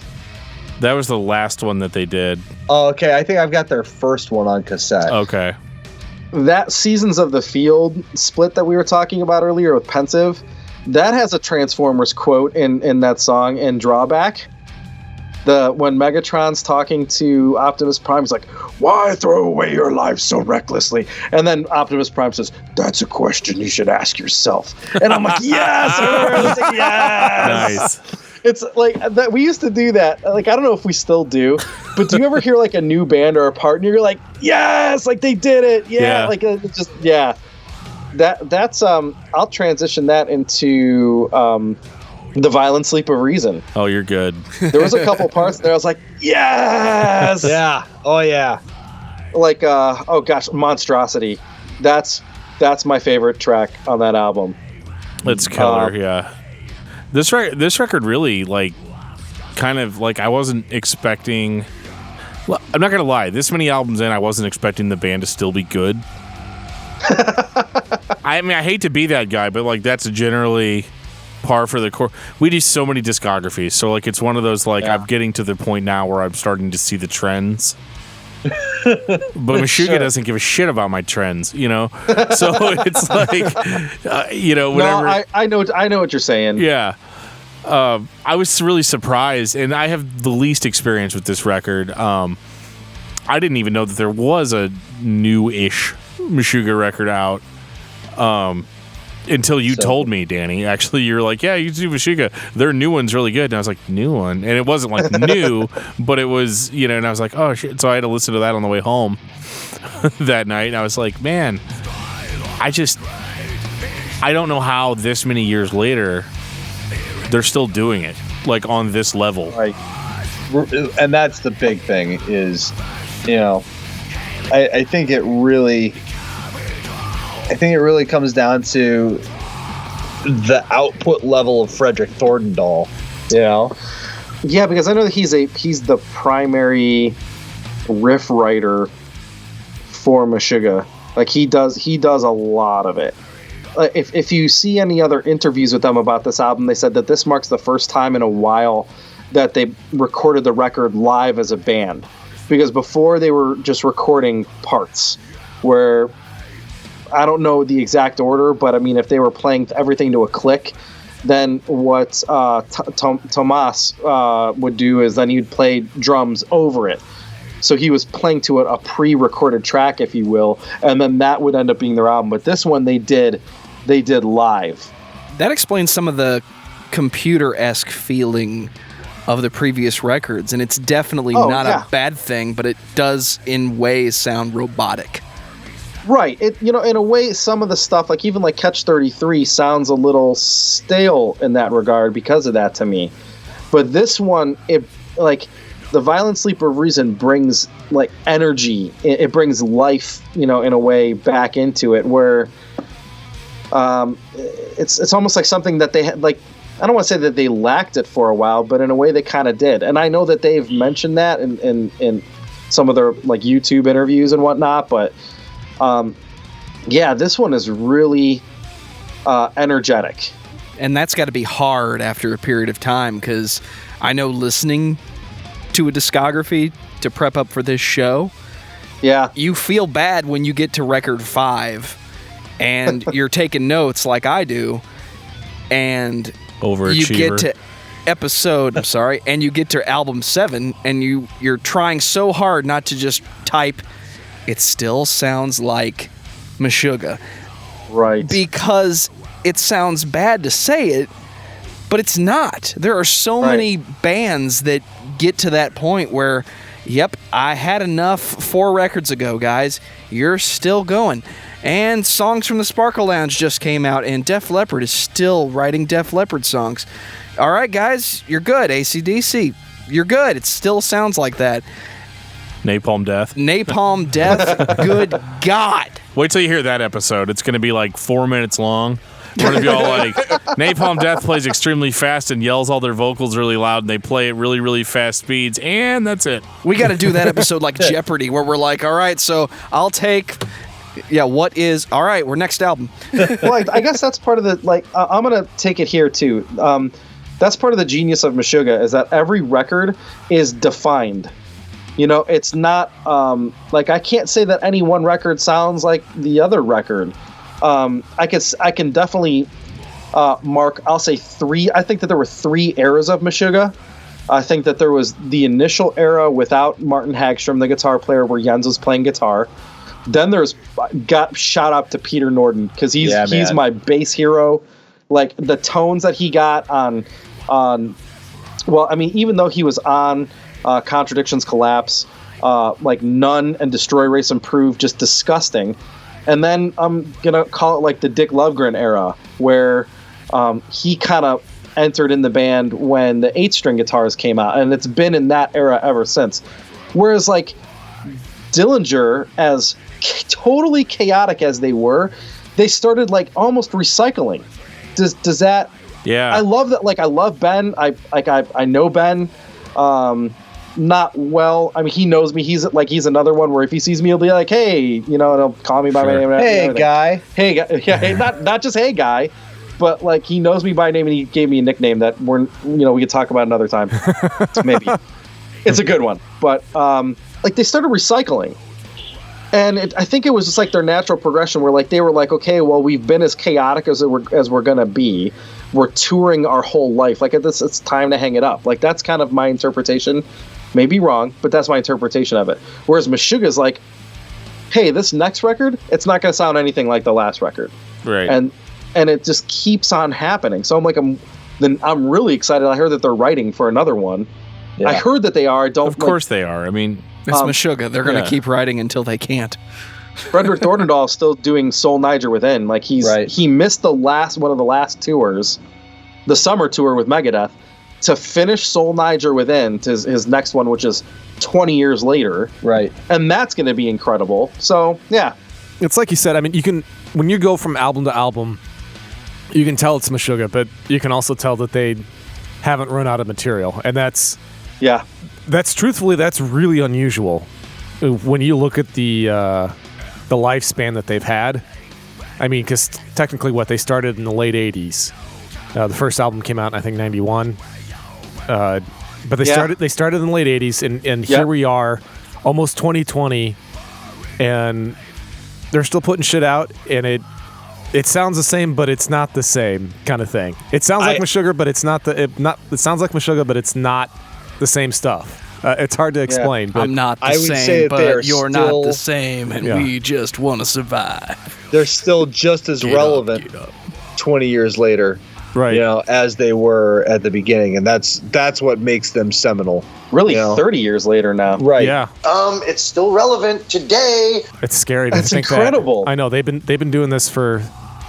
I mean, some of them were teenagers whenever they started, because I know they're late 40s. 87 when Jens started everything. Yeah, Jens is in his early 50s, if I'm not mistaken. It sounds like a silly statistic, but they outlasted a trend that they are accused of creating. And he doesn't look like he's in his early 50s. He doesn't look like he's in his late 40s. I know, he looks fantastic. Like he's in his early 40s, if anything. It's the Swedish blood, I'm telling you. It's because he started shaving his hair. Yeah, he shaves his head. Is that what it is? So I mean, to start shaping my head for a little while. He did. Like, I don't know if he was, but like he had like the Krishna haircut. Okay. Yeah. I think most of our listeners, if they're young enough, will have no idea what the hell we just said. Kids, look it up. That's gonna be the next hipster Wait thing. a second. Cuts. If he's Krishna, then who's George Harrison? Who's George Harrison? One thing's for sure, you're never gonna see Meshuggah handing out flowers at an airport. You say that now, but they're writing a new record. Oh boy. Yeah. What? Yeah, if they hand out flowers, they're going to be talking about death blooms and quoting Mudvayne. Like they hand you an odd amount of flowers. Like they're only going to give 3 flowers or 7 flowers or 15 flowers. Gotta be the title of their next tour. Meshuggah hands out flowers world tour. Or a Meshuggah dozen. A Meshuggah dozen is 15. Oh my gosh. Oh, I think that's the title of the best episode. quote. That's the best quote That's I've heard on this show, hands down. Oh, that was fantastic. Yeah. What a band. Man. What a band. I mean, what a, like, just overall in metaldom, one of the all-time greats. Yes, agreed. Is that your final thought? That's going to be my final thought for Meshuggah. I really didn't put a lot of thought into it. not like their music. It's the antithesis of their music. I have put no thought into this. They are the metal band of art. They are the metal band. They are the metal band. Definitely an N-word. You wrote all that. You wrote all that down, right, Jeff? Yeah. Definitely an N-word. So did you say the words? I said the words. You say all the words. Listen. Basically. I didn't say every tiny little syllable. I got it. Send me back, like in the deal. The Heroes was said to have come from the sky. He's said to have destroyed the evil. Well, he didn't do a very good job. Now that is a movie. Evil Dead 2? No, Army of Darkness. Well, both of them. Yeah. Both. I was talking to somebody else about that today. This guy I work with, about the first time I saw Evil Dead 2 is my buddy worked at a video shop. Yeah, kids. There was these things called video shops in the 80s and 90s. And my buddy used to rent all these movies. He had to a couple times. Like, so he was like, I'm like, I graduated class of 98, and he told me about some of our classmates who, after they graduated, used to ask for those movies behind the curtain. Were any of them named Jeff? No. And actually, they were female. Mind blown. Yes! Oh, boy. Have fun clicking on those thumbnails. Anyway, so I was online reading Bible studies. Yeah, well, I was using that's probably every accurate. bit of my 22.5K that I was getting because I couldn't get. What are you doing tonight? I'll be downloading porn at 15 kilobits a second. No, I'm just kidding. I got a cable modem back here. Carl, please. That's not an op-and-e thing. There's not an op-and-e thing. Audible. Omaha. You did. You freaking did. You can say what you're going to say after the podcast. We'll stop the tape. Yeah. Right? We're using this. We're recording this on analog, reel to reel. But I keep saying this. Stop making promises you can't keep. We make cuts with actual scissors and tape, and this thing's literally just scotch taped together. No. You guys understand? You record things reel to reel. That are real. Wow. Hey, Jeff, can you read this? How about now? Oh, yeah. So, guys. I don't want to get shot. So, guys. Bet you just got shot. Oh, you're dead. So, final thoughts on Meshuggah.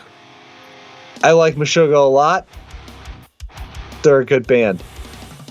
I don't know. That's just as much thought as I had. That's terrible. That's no thought. If you're listening to this episode and you've never listened to Meshuggah, go listen to it in this order. Destroy, Erase, Improve. Obzen. Chaos Sphere. None. Violent Sleep of Reason, and then you can throw all the rest of them in after that in any order you wish. It doesn't matter to me. Because you're already a super fan at that point. You better be. Yeah. I think that those albums will frame your appreciation for the others that may not be that may not draw you in if they stood alone on their own. But as a whole, I think that if you look at it all kind of bookcased by these, like the beginning of it and the end of it, kind of bookcase everything in the between, and give you a really good lens to look at the rest of it through. I think that that's a good way to approach it. Cool. Dan, Awesome. What about you? Look at Meshuggah. Now look at me. So my final thoughts are Meshuggah is a seminal band. I say this a lot, and I say it about my favorite technical bands. You can't drop a pin between those riffs.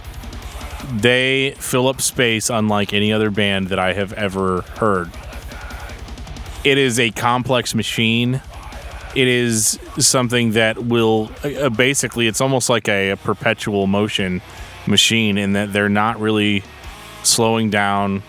Their songs are self-sufficient. And yeah, there are times where it may sound bland. It may sound like robots are playing. But that's kind of like their whole thing. One thing that we didn't talk about at all during this episode was the vocals. And I think that they really deserve a special mention because, yes, it's not like, it's not your death metal growl. It's not a black metal shriek. It's not a hardcore growl. It's the vocals for Meshuggah are very unique in the sense that they are harsh to where they actually match the music. They are audible. One of the few bands you can actually listen to and they're intelligible. Kind of sing. Yeah, you can hear it, but it's not like a lack of extremity there. Right. It really is. They're just as well thought out and complex as the music, and that's really hard to achieve. And I think that they nailed it. So, final thought on Meshuggah is just that if you are into complexity and you're mechanically minded, Meshuggah is definitely the band for you. Jeff? Very cool. I think Dan kind of touched on just about everything that I wanted to say. I'm kind of bummed that I didn't need to go first now. Sorry, buddy. No, I mean, what's that co-host? Oh, yeah, I know. Co-host. Yeah, I didn't say anything. What am I saying? No, I didn't say anything at all. No. Destroy, Erase, Improve. Probably, in my opinion, one of the most important metal albums in the history of metal. I think it's you wouldn't have the technical, progressive, or experimental stuff that you do now without that album. I think, and of course, that whole Genty scene that that happened for that's, well, I guess it's still going on, but I just like how they were able to expand people's horizons and open their minds and make them look at metal from a different perspective. It was not that album is not about meathead, you're a bitch, I'm gonna kick your ass. I mean, this was an intelligent individual's metal. That's kind of how I looked at it. It made you think, hey, you know what? I can be a nerd and I can still like metal. I mean, because there's Meshuggah. I mean, because that's really what it was for me. Like, I was a total closet, metal fan back in the 90s because I used to get so much shit about it, so I just hid it from everybody. When I went when I went away to college and discovered Meshuggah, I felt like I was liberated. I was like, you know what? I can listen to this and be proud to be a metalhead. It's not awesome. It's not all just thrash and in your face with shitty lyrics. I'm not saying that all the bands before that were that way, but there's an awful lot of it. No, but by comparison, it's kind of that's what we're looking. I think that's what we're not really saying any of this is bad. It's just that in our opinion, by comparison, they're superior. Meshuggah is a superior band. Yes. And still are, and that's the amazing thing is that here we are, 25, 30 years later, and everybody's still trying to play catch up. That's really yeah, totally. That's really what it is. I mean, they are the trendsetter. That's that's who everybody that I like, who they look to. As far as inspiration, I mean, you can just down the list. I guarantee you that somewhere they're saying yes. Meshuggah is a band that influences us, and if they're not, they're lying. I mean, because they're that important. that's just kind of how I look at it. So yeah, I love these guys. I love everything that they brought to metal. I think they are. Outside of the, I do like melodic death metal, but the technical side of things that I love, like one of my favorite bands of all time is Cybreed. There would be no Cybreed without Meshuggah, just because of how technical it is, and the weird ass time signatures that they made, the norm essentially. I love it. I listen to it all the time. And I'm so glad that you guys got Dan to do this episode, because it was going to be another year before I was going to get him to do it. Yay! I had to get through my backlog of extensive Christian metal bands and albums. Yeah, see, we have to listen to everything that Dan knows first. Well, we can get right back into that with Extol sometime soon. Oh, yeah, for sure. That's not a problem. You guys had really good final thoughts. And our final thought was just yeah, they're amazing. Yeah, really mind good. Blown, really good. Yeah. Well, we've done this 52 times up to this point, so I'm about to go back and listen to our Metallica final thoughts, from episode 1. That was not like it is now. If it wasn't everything from Black Album on is dead to me, then the final thought was wrong. Okay, well. Oh yes. You know what, Josh I like. Woo! You know what? Go on and comment on that. Then I'm gonna have to start working my way back through your backlog. Listen to it backwards. That's always fun. Yeah. For most bands that I check out, that's what I do. I start off with the newest album and go back. I do that for the discography discussions too, to mix it up, when I'm prepping up. But Joe, did we get your final thoughts, buddy? You're about to. All right. We ain't got a choice. Hey. Out of all the bands I've played in and all the musicians that I've spent many, many hours and minutes around, the ones that come to mind the most are the ones that spent a lot of time not writing new songs. Because I've always been able to identify the serious musicians when you say, this is a really good idea, we should click on a metronome just to kind of get it locked in. And they don't say no, because the ones that don't want to put forth the effort don't think that it's important to lock in the groove. I've always been a proponent and an advocate of the groove comes first. And anytime anybody says you don't have to play to a metronome to be a good band or to be influential or to have a groove, the drummer's not supposed to be locked in on some specific tempo. And I always say, do you think you're better than Meshuggah? Because you couldn't count to 11 right now if you had to for the next 5 hours. Right.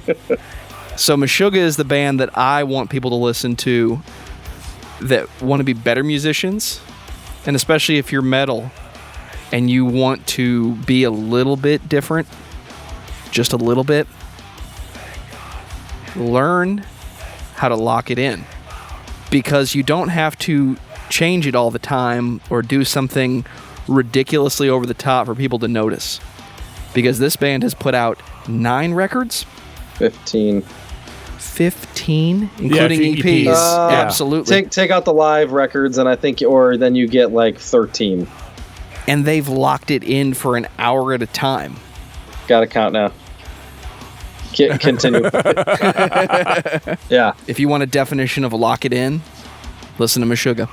Yeah, man. We'll call it 10, because there's a couple EPs in here that I wouldn't necessarily call a significant EPs, rare tracks. The True Human Design was really good, though. Same thing with Self Cage. But yeah, 10 albums. 10 albums in 30 years. So if you guys have time. Dan's pulling a Jeff. He's changing the rules on us. Well, yeah, I'm notorious for doing that. Which Dan? Are you talking about Danny or Dan? I don't know anymore. Danny is pulling. I don't know which one's the evil one. Who am I? That's definitely me. You're good ass, and I'm bad ass. You're goody little two shoes. Goody little two shoes. Goody little two shoes. I'm not that good. Good. Oh. Bad. I'm the one with a gun. Hey, what's that on your face? Yes. See, it's one of those moments where you do the quote, and I'm like, yes. You know, it's good. If you guys have time, I know we've had you on the phone for a long time. Reading this passage will cause the entity to take a physical form. Why the hell would we want to do that? We got to do bands of the week. Well, yeah, we do, but if they have time, I would like to talk about Not Beneath a little bit. Oh yeah, absolutely. Because I have been for the past, how many episodes? For the last 5, You've made it your album of the week, I think, twice at this point. Yeah. So. Thanks, man. Yeah. Well, I do like. I'm one of those people that I don't like hand out compliments. I don't hand out praise unless I really love something. It's not one of those like. Or your name's Travis Turner. Well, I'm just one of those like. I liked Travis before I knew Travis. I liked his drumming, but anyway, so. I have a weird story about Not Beneath in that where I work for a dialysis company, and we make a lot of water. That's our thing. We purify people's blood, essentially, to put it in very simplistic terms. Sounds fun. I had a humongous water spill. So it's blood water? No, it's not blood water. I was by myself, so like Okay. every month I have to purify the water system at the dialysis clinic. It takes about 10 hours. Yeah. Wow. And I do it at 3 different clinics. So I'm at this clinic. It's like freezing cold outside, and I get this huge water spill. And it's like to the point where I'm almost going to call Roto-Rooter and ask them to come out and do it. But instead, I'm standing there with a shop vac, sucking it up until the shop vac fills up, pouring it in a sink. And at the time, I'm listening to the newest episode of As the Story Grows, which features this band I haven't heard of called Not Beneath. But I know that one of the dudes was in Narcissist, and the other dude was in a band that I used to like called Outcry. I don't like him anymore. No, no, but so it just kind of blasts from the past. Like, you know, Becoming Leviathans was one of my favorite records, and I liked the Outcry, Hope for the Torn Heart CD. That's all stuff from my past. They're just names that like I hadn't heard in a while, you know. Yeah. And so I was very intrigued, and so I listened to your guys' interview with Travis. And, like, I'm only halfway listening to it because I'm, like, sucking up all this water, you know? Right. And then I'm like, okay, that sounds very good. But then he starts playing clips of the music. And he played a clip from The Wisdom of Joseph. And I'm listening to it. I'm like, all right, it's hardcore. I like it. It's cool. It's heavy. It's, you know, it's in your face. I like the vocals. They sound, like, you know, different. Like, they sound like something from a bygone era. Which, I mean, not any offense to that. But, like the kind of stuff I was hearing in like the early 2000s, late 90s, and those are the kind of hardcore vocals that I love, because I feel like now it's like you're either doing like the deathcore thing, or you're doing like you know, so this like half shout yell kind of like emo thing. And so I was really, really into that. And then whenever I heard the vocoder come in on the chorus, or I guess it's a chorus, it's not really a chorus, but I heard the vocoder and I was like, totally like, oh my God, what was that? And so like I went, because you could rewind 15 seconds on a podcast. Like I kept rewinding it and playing it over and over and over again. And I'm having a terrible night. And like I got the leak cleaned up. And then I walk out to my car doesn't start. And I'm like, oh my God. So then I called AAA to have them come out and jump the car, essentially.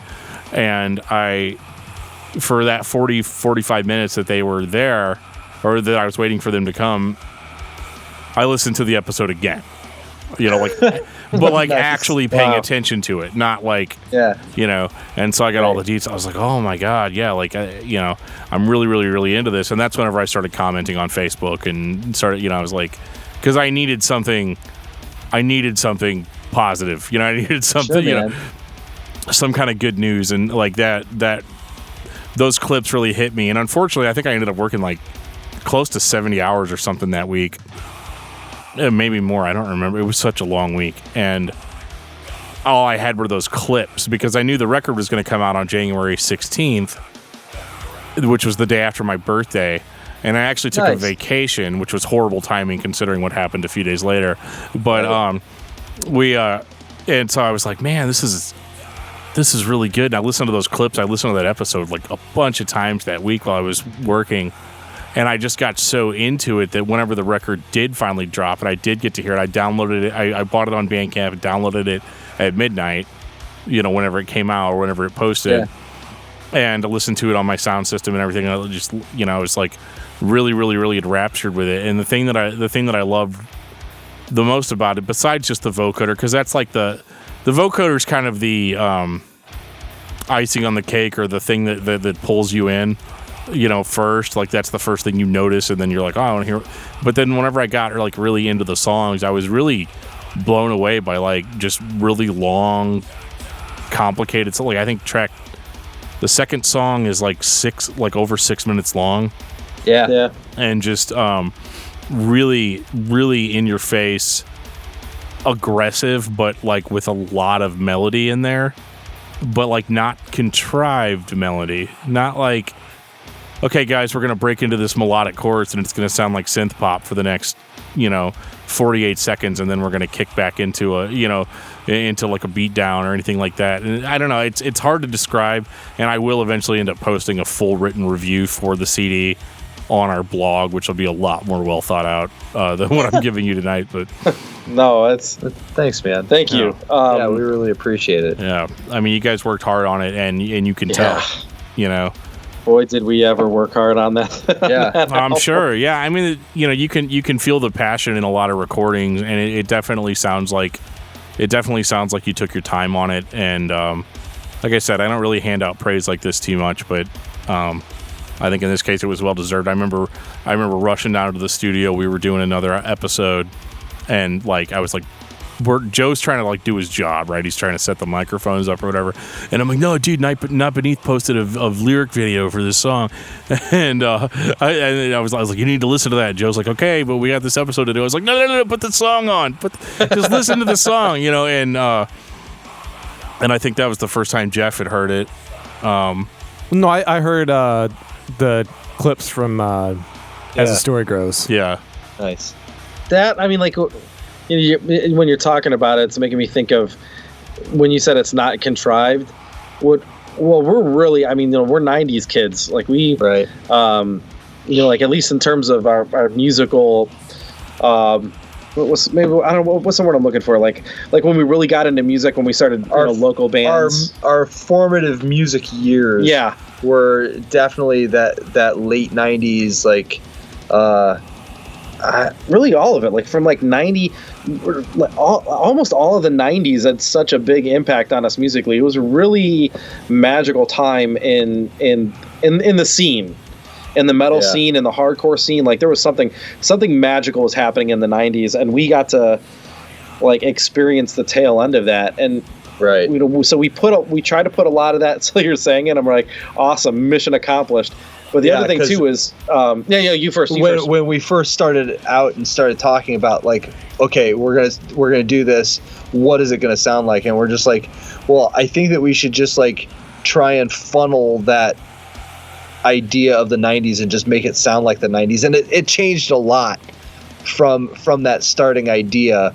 But like, I looking back on that time and spent with a group of people, around bands like Strong Arm and Zayo, and like the first iteration of Zayo with Sean and Roy and Mick, Jesse, sure, where it was just really special time spent with dudes that, looking back, it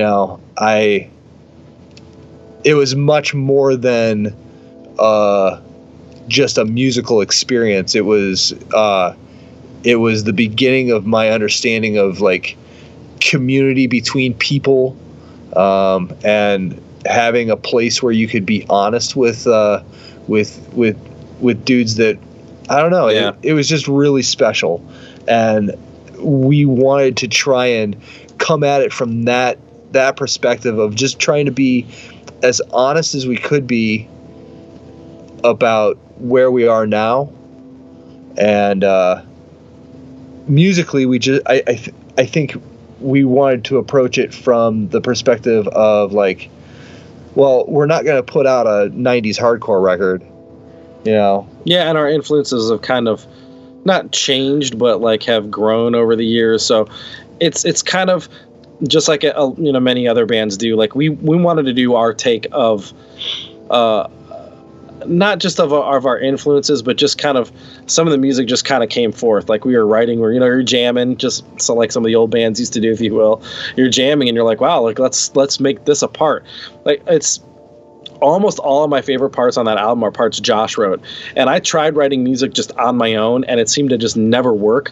And when we decided that this was like actually going to be a thing, it was awesome to bounce ideas off of another person, and then vice versa. And then we started, I mean, we just built on that. So, like if kind of even tying this back to Meshuggah, like if you think about, they started in 87 and they released their first full length 4 years later. And we probably could have done that too, but I mean, we'd get together. Josh lives like 50 minutes away from me. And we only had Monday nights because we have families and jobs, full-time jobs. And we committed to each other though. And said that, hey, like we are going to get this done. And we kept on saying like, this is it, this is the year, we're going to do it. And finally we're like, like it has to come out. Like we're done with it. Now we just like, it's go time. We have to do it. There's a, URM, Unstoppable Recording Machine, Joey Sturgis. Well, he did that Daniel Bergstrand Meshuggah episode. And Daniel's like, you got to just commit. Like, back in the day, we used to just commit things to tape, and then that was it. Like it's done. Like we put a compressor on the bass, and like we would tweak it out and say, yeah, like it feels good, it sounds good, let's just go with it. Instead of like what we were doing is every Monday we'd get together and we'd tweak a song to death, and we were just like it wasn't happening. So finally we're just like, okay, well we're gonna get it done. Like we're gonna commit to it. We stripped it all down. Yeah, like we took everything off of every channel and started completely over from and scratch. Remixed that entire record. It took us a couple months. A good couple months to do. Yeah, maybe even 3. But like we just weren't making any progress before, so we had kind of stalled out. But we had made this decision that we were going to see it through to its completion. And we did, and I think that we're really happy, and I think that you can tell that it took us a long time because it took us forever.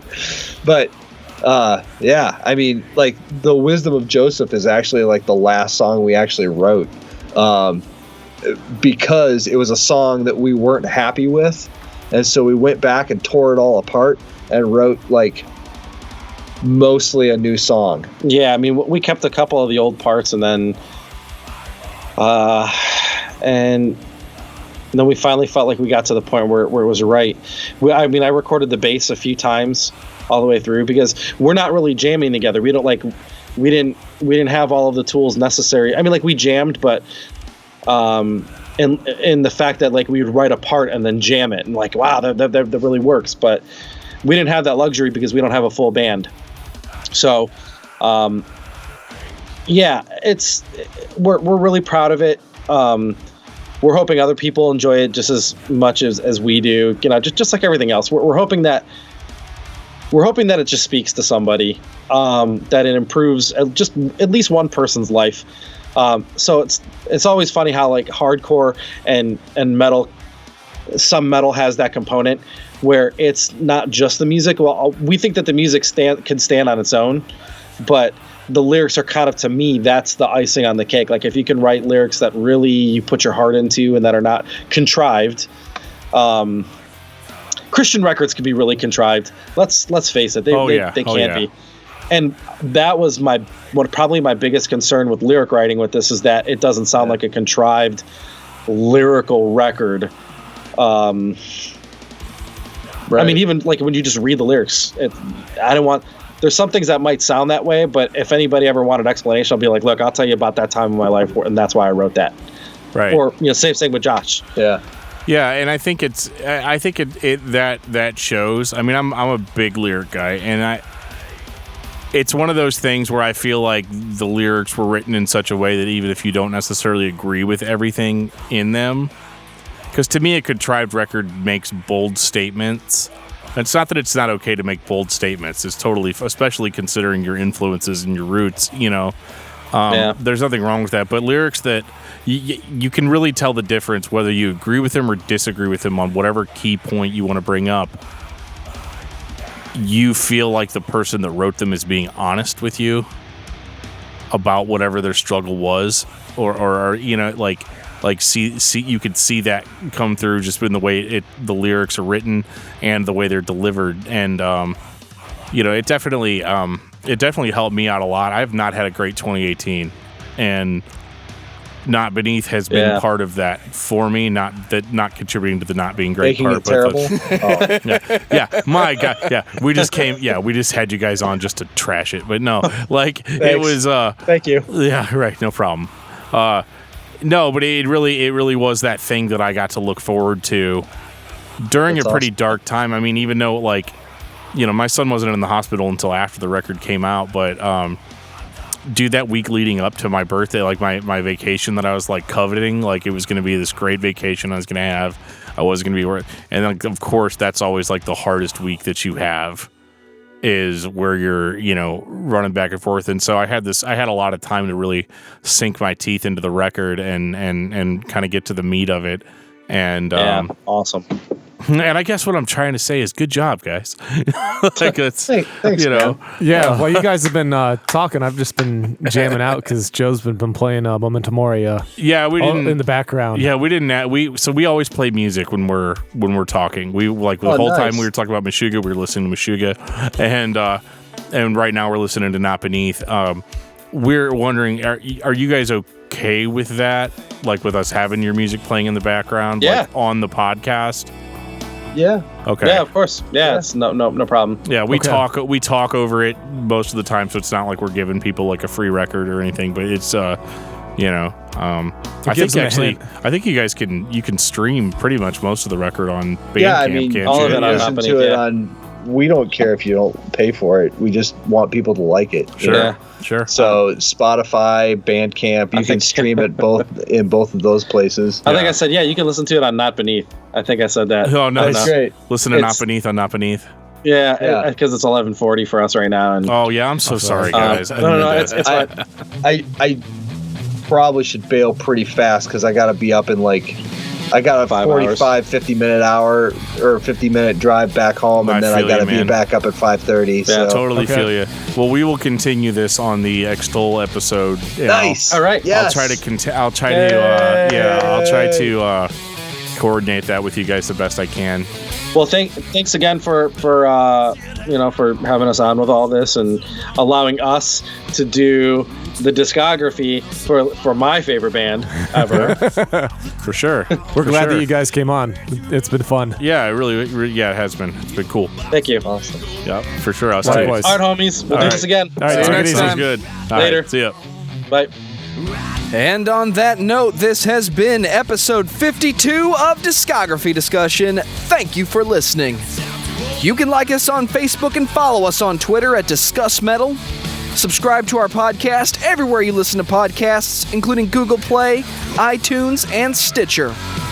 Visit discussmetal.com for all things discography discussion, and please send questions and comments to danandjoeshow@gmail.com.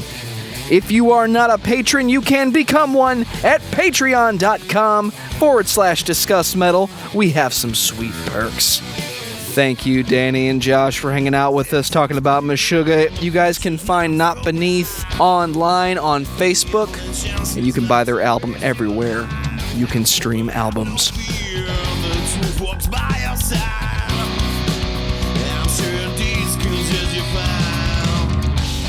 Yeah. There will always be Kurt Warner. Yeah. Yeah. Never forget. Yep. Kurt Warner. You know what's funny is I've that seen Kurt Warner and talked to him so many times since then, because like I used to do these youth group events, like organize these youth group events, and it was always so cool to have Kurt Warner come and talk at these events, and it was always just so like he would give this like amazing testimony to these kids, and then he'd be like, anybody have any questions? And it's like everybody just skipped right over everything that he talked about and was like, okay, so when you won the Super Bowl, did you? It's so funny. Yeah. This is like years after. But gosh, who was the running back? I can't remember the running back. Who? Marshall I could see Faulk? his face, but I can't remember his name. No. No, that was yeah, sorry. I'm not good at football. St. Louis, the running back for St. Louis. Dan's not a sports ball fan. I'm not a sports ball fan yet. Yeah, I watch baseball. which running back good. from when? Now? No, from their Super Bowl run with Kurt Warner. Oh, that's Marshall Faulk. That's what. Marshall Faulk. That's right. Thank you. Dan actually got one right. Oh, okay, Woo-hoo. cool. Let's add that to my Dan can go board. to trivia night now. Add that to my board. Yeah, hey, super trivia. You know what I'm talking about? Super trivia, Aqua Teen Hunger Force. Yeah, that's going No. way back. No. Wayne the Brain, McLean. Wayne the Brain. Thank you. Yes, I'm gonna be Carl and sit in the corner and eat a bunch of wings. dude. You will have- stay and that's- hang out with Wayne. Wayne has $5. Hey, you! Yeah, you dingbat. I'll have a pitch of beer, the nachos grande, and 50 chicken wings extra hot. Keep the ranch coming. I said 50 more wings. And that's why Carl's not able to get full. Yeah, he's a oh glutton. man, used to love that show. That's good I still times. do. I loved when they just kept it going. Like, we're gonna stop making Aqua Teen, and it was just no. We're just gonna change the name. I remember going Yeah, over. We're gonna keep making the show. I remember going over to Buddy's house to write music, and all we wanted to do was watch Aqua Teen Hunger Force. We talked about this a couple weeks ago. Christian music is like, if you were to take out the good Christian metal bands like Living Sacrifice, Extol, Strong Arm, kind of Zayo. Classic Mortification. You can say Zayo. It's fine. Yeah. Well, I mean, you It's know allowed. what I mean. If you were to take out all these good Christian metal bands, Christian music might still edge out Christian movies because there are no good Christian movies. Not real. I mean, did you see God's Not Dead? I kind of refuse to see God's Not The moral. Dead. Okay, well, let me give you a little synopsis. A discography discussion exclusive. Kevin Sorbo is a pissed off college professor.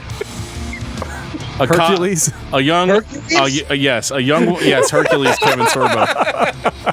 Yeah, it gets better. Does he have the sleeveless tee on? No. I was kind of like, dude, if he flexes too hard, that shirt's gonna just rip to shreds.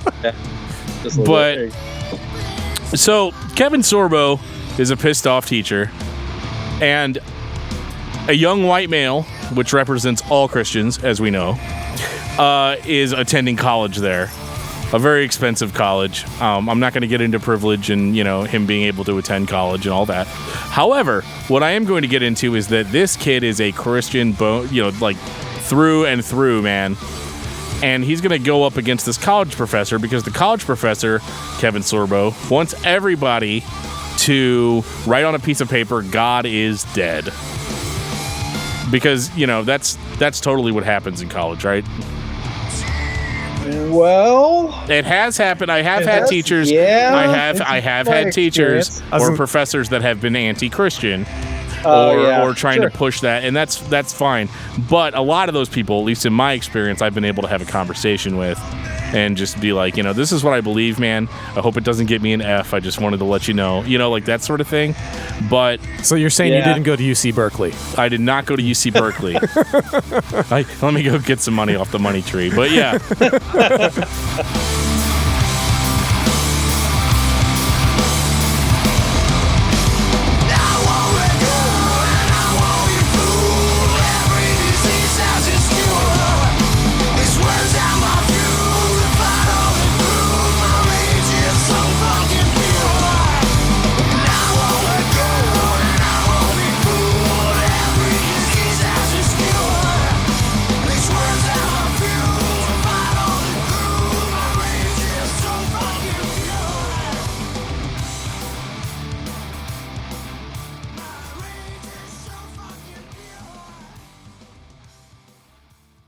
You're going to tell me that Hercules was taken out by a car?